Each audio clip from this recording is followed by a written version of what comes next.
Could I interest you in an 88% increase, an 88% increase in active inventory? Well, if that's what you're looking for, you've come to the right video, because that's exactly what we're gonna have to talk about today. The latest numbers are out with regards to the Toronto and GTA real estate market, and there has been a 88% increase in active inventory. We're gonna look at why, look at more numbers, cover the major themes, major trends in this video. So let's not waste any more time, let's get to it. Let's first start with the major trends. Total residential transactions, a 23% decline year over year comparing March 2025 to March 2024.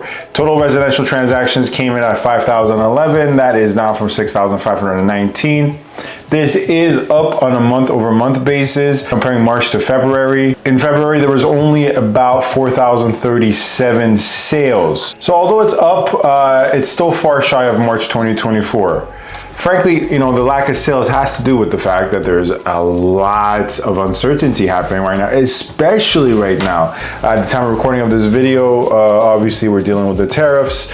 We're dealing with a lot of economic and political uncertainty in Canada, especially. So buyers are very shy to pull the trigger. Sellers really don't have much of a choice in the matter. They're really demand dependent right now. It used to be the case where I would say, you know what, a lot of sellers are unreasonable and not really budging on their price points here, but that's actually not even the case as much as it used to be. There's obviously still sellers here and there that are being very stubborn, but it's more so right now a depressed demand. At least that's what I'm seeing. Average selling price down 2.5% year over year. Came in at $1,093,000 in March 2024. The same category of average sold price across all property types, all areas, was 1.1 million, 1,120,000 to be exact. Now, once again, not to sound like a broken record here, but this is up on a month over month basis, only $10,000. That's like 0.8%, right? In February of 2025, the average was less than $1,093,000. It was $1,080,000. So essentially, yes, in literal terms, you can say there was a pickup in average sold prices. In practical terms, not really. What about total new listings? Well, this is where we start to slowly transition into concerning items. 28% pickup in total new listings. 28%.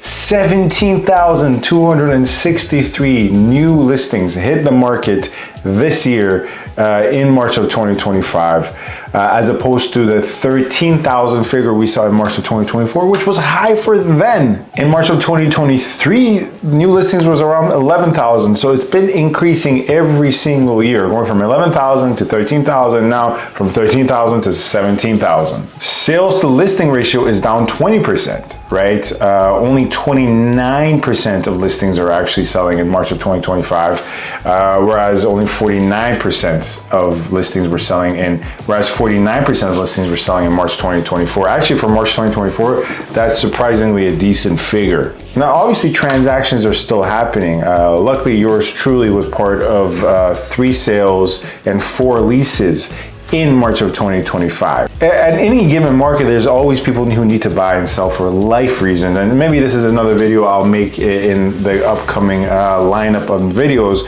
because people ask me who's buying, who's really making moves, why is anyone buying? Well, I can go through some reasons. I'm seeing it on the ground every single day. So I'll elaborate a bit more, but essentially it's just people, my clients right now are mostly people who are buying for life reasons, right? Downsizing, buying something for their children, relocating from a different city or a country, just making that first move, moving out of the parents' house. They just are done living with their parents. They want to get involved in the market and they have the money, they've saved up. So there's a lot of life reasons. So sales are still happening, of course, and I'm seeing every day, but far less. And this right here is what I really want to focus on, this 88% increase in active listings. Take a look at that. Active listings stand at 23,000 active listings. That's a lot. And that 88% increase is up from February, where the active inventory was 19,000. So active inventory is also up month over month, going from 19,000 in February of 2025 to now 23,000. A lot of this used to be driven by the condo sector, and to this day, it's still majority driven by the condo sector, but guess what? It's getting to a point where I'm also seeing it happen a lot, at least with where I live and where I'm driving every single day. Every community and neighborhood is different. There's micro areas, and at the end of the day, I really want viewers to take note of this.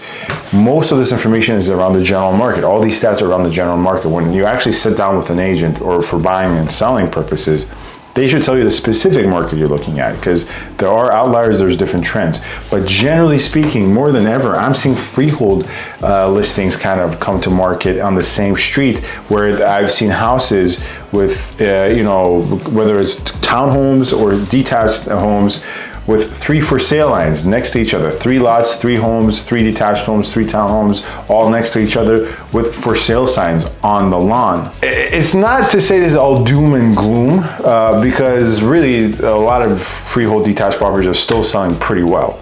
They're selling pretty fast, even on offer night, in great areas. Condos is a different story. We've covered condos a lot, and we'll continue to cover condos on this channel. So it's not necessarily as doom and gloom. It's just to say that it used to be a case where I can say, okay, majority of this active inventory was, you know, attributable to condos. Now, still is, but the freehold sector, townhome, semis, and detached are also picking up pace as well in terms of inventory, which is typical in the spring, but usually it picks up in the spring because so does demand, but this is not happening this spring. Didn't really happen last spring either. Thus far, honestly, my prediction of how the springs are becoming more muted and more muted and more muted is thus far seems to be coming true. Anyways, that is it for this video. Thank you very much for watching. Let me know if you have any further inquiries in the comments. Definitely subscribe. Book a call with me. My link is in the description. Thank you for watching. Stay safe and stay tuned. Thank you.